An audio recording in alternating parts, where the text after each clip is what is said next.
ఈరోజు వాస్తవానికి చాలామంది చావు పరిష్కారం అనుకుంటున్నారు. ఒక్కొక్కసారి నా హృదయంలో కలిగిన బాధ ఏంటి తెలుసా? మీలో చాలామంది కింద కమెంట్స్లో అన్నా మాకు బ్రతకాలం లేదంటున్నారు, చనిపోవాలని ఉందంటున్నారు. ఆ మాట మీరు అంటున్నారు, వాస్తవానికి మీలో ఎంత బాధ ఉందో, మీరు ఎన్ని శోధనల మధ్యని వెళ్తున్నారో, మీ హృదయం ఎంత గాయపడిందో నేను అర్థం చేసుకోగలను. కానీ ఆ రెండు చేతులు జోడించి చెప్తున్నాను, చావు ఎన్నటికీ పరిష్కారం కాదు. ఎందుకంటే వాస్తవానికి నేను కూడా చనిపోవాలని ఎన్నోసార్లు ప్రయత్నం చేశాను. నన్ను హాస్పిటల్లో జాయిన్ చేసినప్పుడు మా తల్లిదండ్రులకి 70-80 లక్షలు ఖర్చు అవుతాయి అనగానే నా వెనకాల 2 చెల్లెళ్ళు ఉన్నారు.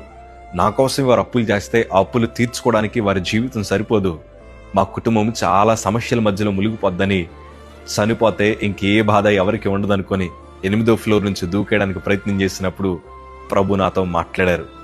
వాస్తవానికి ఆ రోజు నేను ఒక తప్పుడు నిర్ణయాన్ని తీసుకొని ఉండుంటే ఇంత ఆశీర్వాదం, ఇంత సంతోషం అనుభవించేవాడిని కాదేమో.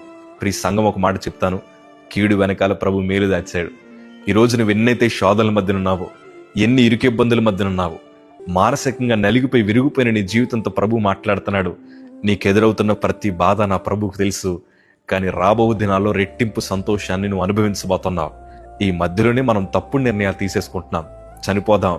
చనిపోతే బాగుండని సాతాను మీ చెవులు ఇలాగే మిమ్మల్ని బలహీనపరుస్తున్నాడు.